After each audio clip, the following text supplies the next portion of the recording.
5ই August যদি বাংলাদেশে ফিরতেন, সরকার পতন না হতো, তাহলে ডক্টর ইউনূসকে যেতে হতো কারাগারে। কিন্তু সবকিছু মিরাকেলি বদলে গেল।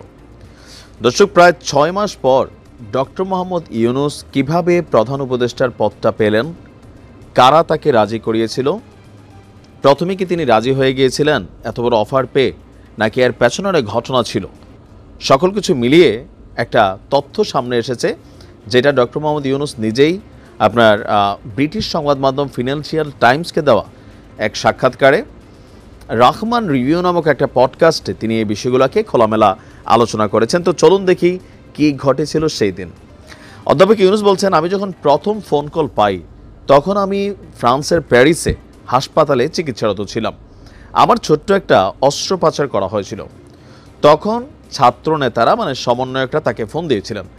তো তিনি বললেন যে যদিও আমি বাংলাদেশে কি ঘটছে সেই খবরগুলো মুঠোফোনে দেখতাম, তখন তারা বলল যে শেখ হাসিনা চলে গেছেন, এখন আমাদের সরকার গঠন করতে হবে, দয়া করে আমাদের জন্য সরকার গঠন করুন।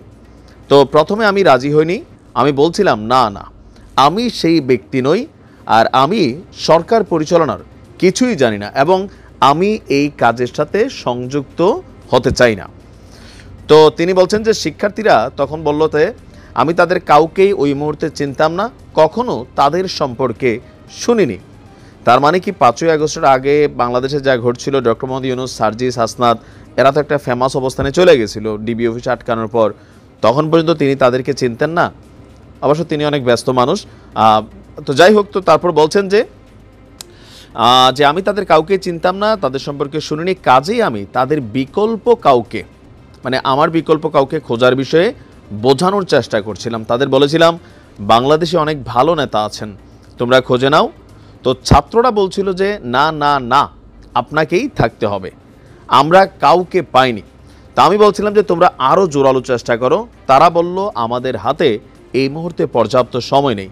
তখন আমি বলেছিলাম যে অন্তত একটা দিন চেষ্টা করো না, যদি না পাও 24 ঘন্টা পর আমাকে আবার ফোন করো। তো ছাত্রনেতারা তাকে আবারও ফোন করলো, বলল আমরা অনেক চেষ্টা করছি কিন্তু সম্ভব হয়নি, আপনাকে অবশ্যই দেশে ফিরতে হবে। তো শেষ পর্যন্ত তাদের অনেক অনুনয় বিনয়ের পর আমি বললাম যে দেখো, তোমরা রাজপথে জীবন দিয়েছ, প্রচুর রক্তক্ষয় হয়েছে, তোমরা সম্মুখ সারিতে আছো, যেহেতু তোমরা দেশের জন্য এসব করতে পেরেছ, এখন ইচ্ছা না থাকলেও তোমাদের জন্য আমারও করা কিছু উচিত, আর এটাই সেই সময়, সরকারের সংস্কার করতে হবে, আমি রাজি, তোমরা কি একমত? তারা আর কোনো কথা বলেনি। তো তিনি বলেন যে ঘন্টা দুয়েক পর হাসপাতালের একজন নার্স এলেন, তিনি আমাকে একটা ফুলের তোড়া উপহার দিলেন। আমি বললাম এটা কেন? তো নার্স বলল যে আপনি এই মুহূর্তে বাংলাদেশের প্রধানমন্ত্রী, আমরা এটা জানতাম না। আমি বললাম ওইটা কোথা থেকে জানলেন? তো বলল যে সব গণমাধ্যমে, সব টেলিভিশনে সংবাদ প্রচার হচ্ছে যে আপনি বাংলাদেশের পরবর্তী প্রধানমন্ত্রী। আমি বললাম যে আমি আপনাদের কাছ থেকেই এটা প্রথম জানলাম। তো এর ঘন্টা দুয়েক পর ওই বোর্ড সদস্যরা সহ হাসপাতালে আসেন, ফুলের তোড়া দেন, সঙ্গে আমাকে বললেন যে বিকেলের আগে আমাকে হাসপাতাল ছাড়ার অনুমতি দেওয়া হবে না।